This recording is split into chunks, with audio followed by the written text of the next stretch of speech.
I'm Jordan West here with Reverb at Rax Trax Studios in Chicago, and today I want to teach you how to play Cissy Strut the right way. Zigaboo is one of my favorite drummers.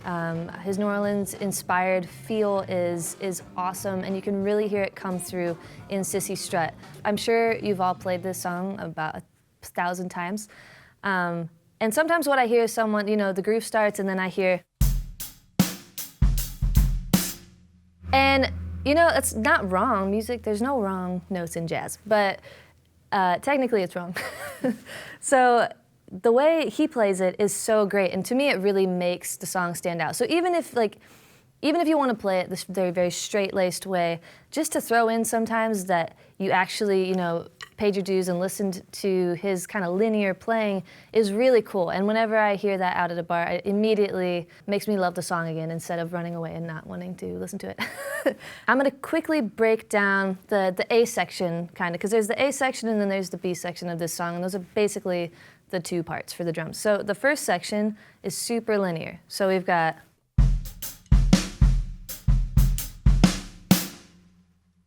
So he does play some different variations, but that's the one I'm gonna focus on teaching you guys, is the one I just played. Once you get more comfortable with it, you can kind of do what he did and sort of add different ghost notes, add a few open hi-hats, whatever, different inflections, but for now, this is what we're gonna work on. So the first part. So just play that and then kind of get comfortable with that.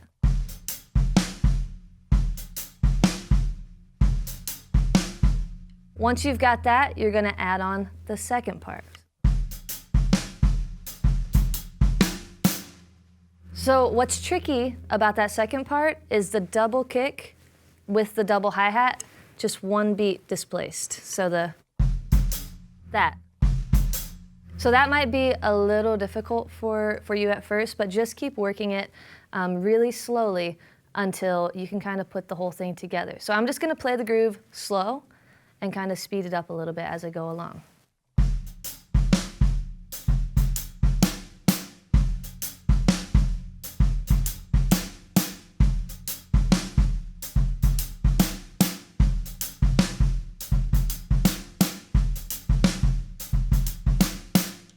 It sounds easier than I think it is. It's still hard for me to play, and this was probably one of the first grooves I ever learned that really super turned me on to drums. But yeah, just keep playing that with the record. And he has kind of a cool thing he does where it's sort of swung, but it's kind of straight. And playing along with the record, to me, is the only way to really understand that vibe and really get that groove. That's the #1 way to practice. If you can't do anything else, just play along to records. Okay, so the B section is a little interesting, and this one is not so straightforward as the A section, so there's a lot of variation in this. The general vibe of it, I'll just play you kind of my meat and potatoes simplified version of the B section. 3, 4.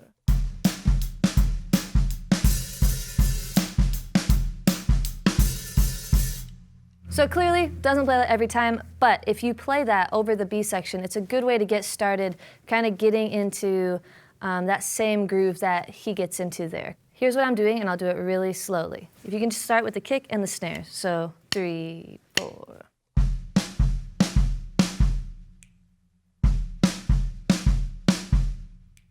Okay, so pretty basic, but then you add the hi-hat in. 3, 4.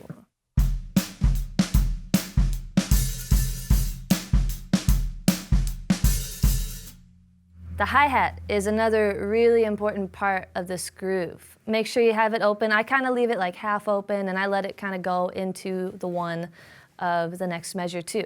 So once you get that general vibe down, then you can start kind of doing more of what Zigaboo does, where it's a little more fluid, second line, not so static. 3, 4.